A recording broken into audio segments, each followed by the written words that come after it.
Welcome back to unwavering menus channel. ಇವತ್ತು ನಾವು ಶಿವಮೊಗ್ಗ ಹೋಗ್ತಾ ಇದ್ದೀವಿ. ಯಾಕೆ ಅಂದರೆ ಬೇಸಿಕ್ಲಿ ಸಿಗಂದೂರ್ಗೆ ಹೋಗಬೇಕು. ಸೊ ಶಿವಮೊಗ್ಗ ಹೋಗಿ ಅಲ್ಲಿಂದ ಹೋಗ್ತೀವಿ. ಸಡನ್ ಪ್ಲ್ಯಾನ್, 1 ಡೇ ಪ್ಲ್ಯಾನ್ ಅಷ್ಟೇ ಇದು. 1 ಡೇ ಟ್ರಿಪ್ ಹೋಗ್ತಾ ಇದ್ದೀವಿ to Sigandur. So let's see ಹೇಗಿರುತ್ತೆ. ಇವತ್ತು ಶಿವಮೊಗ್ಗ ಹೋಗಿ ಸ್ಟೇ ಆಗ್ತಾ ಇದ್ದೀವಿ. ಸೊ ಟ್ರೈನಲ್ಲಿ ಹೋಗ್ತಿದ್ದೀವಿ. ನಾಳೆ ಬೆಳಿಗ್ಗೆ ಸಿಗಂದೂರಿಗೆ ಹೊರಡ್ತೀವಿ.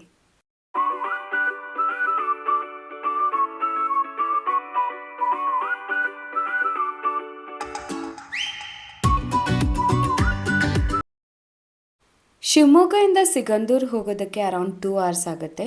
ಬೇಸಿಕ್ಲಿ ನಾವು ಸಾಗರ ತನಕ ಹೋಗಿ ಆಮೇಲೆ ಶರಾವತಿ ರಿವರ್ನ ಲಾಂಚ್ ಮೂಲಕ ನಾವು ಕ್ರಾಸ್ ಮಾಡಬೇಕು.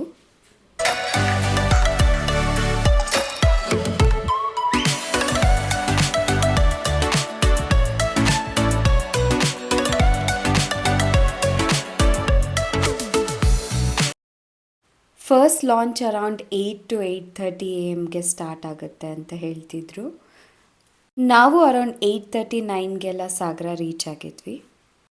ಇನ್ಫ್ಯಾಕ್ಟ್ ಬ್ರಿಡ್ಜ್ ಕನ್ಸ್ಟ್ರಕ್ಟ್ ಮಾಡ್ತಿದ್ದಾರೆ, ಬಟ್ ಅದು ಇನ್ನೂ ತುಂಬ ಟೈಮ್ ತೊಗೊಳುತ್ತೆ ಅನಿಸುತ್ತೆ. ಸೊ ಲಾಂಚಲ್ಲಿ ಹೋಗಿ ಅಲ್ಲಿಂದ ಅರೌಂಡ್ 10 minutes ಜೀಪಲ್ಲಿ ಹೋಗಬೇಕಾಗತ್ತೆ ಟೆಂಪಲ್ಗೆ. ಸಿಗಂದೂರು 3 ಕಡೆ ಬ್ಯಾಕ್ ವಾಟರ್ಸಿಂದ ಕವರ್ ಆಗಿರೋದ್ರಿಂದ ಒಂದೇ ಕಡೆ ರೋಡ್ ಆಪ್ಷನ್ ಇರೋದು, ಆ್ಯಂಡ್ ಅದು ಕೊಲ್ಲೂರು ಕಡೆ.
ಟೆಂಪಲ್ ರೀಚ್ ಆಗಿದ್ದೀವಿ.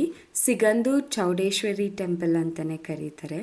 ಇಲ್ಲಿನ ದೇವರು ಚೌಡೇಶ್ವರಿ ಆರ್ ಸಿಗಂದೂರೇಶ್ವರಿ ಅಂತ ಕೂಡ ಕರೀತಾರೆ. ತುಂಬಾ ಪವರ್ಫುಲ್ ದೇವರು. ತುಂಬ ಜನ ಹರಕೆಗಳನ್ನ ಕಟ್ಕೊಂಡು ಇಲ್ಲಿ ಬರ್ತಾರೆ ತುಂಬ ದೂರದಿಂದ. ಆ್ಯಂಡ್ ಆಷಾಢ ಟೈಮಲ್ಲಿ ಅರೌಂಡ್ ಜೂನ್ ಜುಲೈಯಲ್ಲಿ ತುಂಬ ಸ್ಪೆಷಲ್ ಪೂಜೆಗಳು ನಡೆಯುತ್ತೆ, ಆ್ಯಂಡ್ ತುಂಬ ಜನ ಕೂಡ ಸೇರ್ತಾರೆ ಇಲ್ಲಿ.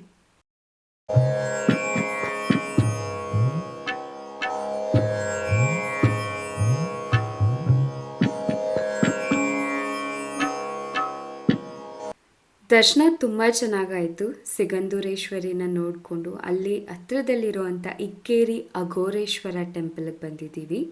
ತುಂಬಾ ಚೆನ್ನಾಗಿದೆ ಇಲ್ಲಿನ ಆರ್ಕಿಟೆಕ್ಚರ್. ಈ ಟೆಂಪಲ್ ಫಸ್ಟ್ ಟೈಮ್ ನೋಡಿದ್ದು ನಾವು. ತುಂಬ ಚೆನ್ನಾಗಿದೆ ಆ್ಯಕ್ಚುಲಿ. ಇಕ್ಕೇರಿ ಬಂದು ಕೆಳಡಿ ನಾಯಕ ಡೈನಸ್ಟಿ ಅವರ ಕ್ಯಾಪಿಟಲ್ ಆಗುತ್ತಂತೆ. ಸೊ ಅರೌಂಡ್ 16th 17th ಸೆಂಚುರಿಲಿ ಕನ್ಸ್ಟ್ರಕ್ಟ್ ಮಾಡಿರುವಂಥ ಟೆಂಪಲ್ ಇದು.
ಇದು ಜೋಗ್ ಫಾಲ್ಸ್ ಹೋಗೋಕ್ಕೆ ಮುಂಚೆ ಅರೌಂಡ್ 1 ಕಿಲೋಮೀಟರ್ ಹಿಂದೆ ಸಿಗುವಂಥ ಬ್ರಿಡ್ಜ್ ಇದು.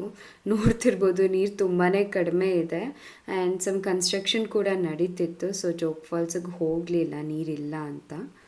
Next on the way Shri Panchamukhi Anjaneya temple ಸಿಕ್ತು ನಮಗೆ. ಸೊ ಅಲ್ಲಿ ಕೂಡ ಹೋಗಿದ್ವಿ. ಚೆನ್ನಾಗಿದೆ ಟೆಂಪಲ್ ಆ್ಯಂಡ್ ಅಲ್ಲಿ ಅನ್ನದಾನ ಕೂಡ ಮಾಡ್ತಾರೆ. ಅಲ್ಲೇ ಊಟ ಮಾಡ್ಕೊಂಡ್ವಿ.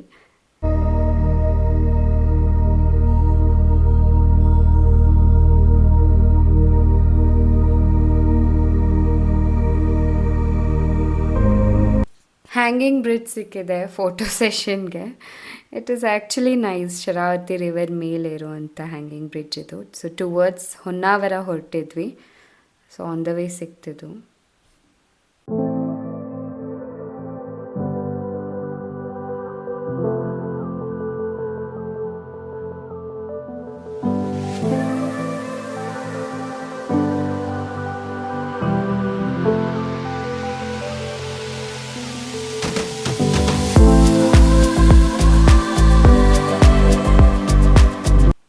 ಹೊನ್ನಾವರ ರೀಚ್ ಆಗಿದ್ದೀವಿ.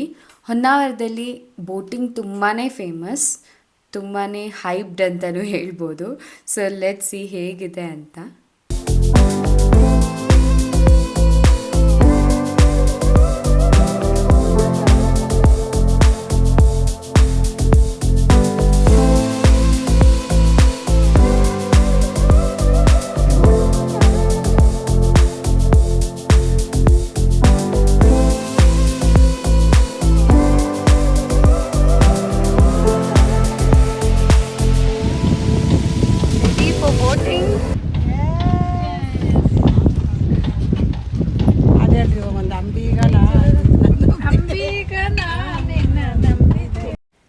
ಬೋಟಿಂಗ್ ಹೊರಟಿದ್ದೀವಿ. ನೋಡ್ತಿರ್ಬೋದು ಬೋಟ್ನ ಎಷ್ಟು ಕಲರ್ಫುಲ್ಲಾಗಿ ಡೆಕೋರೇಟ್ ಮಾಡಿದ್ದಾರೆ. ತುಂಬ ಚೆನ್ನಾಗಿ ಮಾಡಿದರು. ಕೇರಳಲ್ಲಿ ಮುನ್ರೋ ಐಲ್ಯಾಂಡ್ ಅನ್ನೋ ಜಾಗದಲ್ಲಿ ಬೋಟಿಂಗ್ ತುಂಬಾ ಫೇಮಸ್. ತುಂಬ ಜನ ಅಲ್ಲಿ ಬೋಟಿಂಗ್ಗೋಸ್ಕರನೇ ಹೋಗ್ತಾರೆ. ಸೊ ಅಲ್ಲಿ ಕೂಡ ನಾನು ಹೋಗಿದ್ದೀನಿ. ಬಟ್ ಇಲ್ಲಿನ ಬೋಟಿಂಗ್ ನಂಗೆ ಬೆಟರ್ ಅನ್ನಿಸ್ತು. ತುಂಬಾ ಚೆನ್ನಾಗಿತ್ತು ಬೋಟಿಂಗ್. ಬಟ್ ಒಂದೇ ಡಿಸ್ಅಡ್ವಾಂಟೇಜ್ ಅಂದರೆ ಮೋಟರಿಂದ ರನ್ ಮಾಡ್ತಿದ್ರು ಬೋಟ್ನ. ಸೊ ಅದು ತುಂಬಾ ಸೌಂಡ್ ಇತ್ತು. ಹೊನ್ನಾವರದಲ್ಲಿ ಫೋಟೋಶೂಟ್ ಮಾಡಿಸೋಕ್ಕೆ ಅಂತಲೇ ಬೋಟಿಂಗಿಗೆ ತುಂಬ ಜನ ಬರ್ತಾರೆ. ಆ್ಯಂಡ್ ನಾವು ಹೋದಾಗ ಕೂಡ ತುಂಬ ಜನ ಪ್ರೀ ವೆಡ್ಡಿಂಗ್ ಶೂಟ್ಸ್ ಮಾಡ್ತಿದ್ರು ಬೋಟ್ ಮೇಲೆ.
ಬೋಟಿಂಗ್ ಎಕ್ಸ್ಪೀರಿಯನ್ಸ್ ತುಂಬಾ ಚೆನ್ನಾಗಿತ್ತು. ಹೊನ್ನಾವರಕ್ಕೆ ಹೋದರೆ ಮಿಸ್ ಮಾಡ್ದಂಗೆ ಬೋಟಿಂಗ್ ಹೋಗಿ. ನಾವಿವಾಗ ಹೊನ್ನಾವರದಲ್ಲಿರೋ ಇಕೋ ಬೀಚಿಗೆ ಬಂದಿದ್ದೀವಿ. Wow! Seriously incredible beach. One of my most favourite beach ಅಂತ ಹೇಳ್ಬೋದು ಇದನ್ನ ನೋಡಾದ್ಮೇಲೆ. ತುಂಬಾ ಚೆನ್ನಾಗಿದೆ beach. It's very very clean. It's maintained very well. Usually ಬೀಚ್ನಲ್ಲಿ ಆಡಿದಾಗ ಮರಳೆಲ್ಲ ನಮ್ಮ ಡ್ರೆಸ್ನಲ್ಲಿ ಹಾಗೆ ಉಳ್ಕೊಂಡು ಬಿಡುತ್ತೆ, ಬಟ್ ಈ ಬೀಚಲ್ಲಿ ಮರಳು ತಾಗೇ ಇಲ್ಲ. It was very nice. Must visit place ಇದು. Really it was absolutely wonderful. ನಮಗಂತೂ ಟೈಮ್ ಸಾಕೇ ಆಗಿಲ್ಲ ಅಲ್ಲಿ. ಸ್ವಲ್ಪ ಅರ್ಜೆಂಟಲ್ಲಿ ಹೋಗಿ ಬಂದಿದ್ದರಿಂದ ವಿ ವೆರೆಂಟ್ ಸ್ಯಾಟಿಸ್ಫೈಡ್. ಸೊ ಮತ್ತೆ ಹೋಗಲೇಬೇಕು ಈ ಜಾಗಕ್ಕೆ ಅಂತ ಡಿಸೈಡ್ ಆಗಿದ್ದೀವಿ. ಸೊ ಅಷ್ಟು ಚೆನ್ನಾಗಿತ್ತು ಇಕೋ ಬೀಚ್. ಇದಾಗಿತ್ತು ನಮ್ಮ Sigandur to Honnavar one day trip. Thank you all for watching. See you in my next video. Until then take care.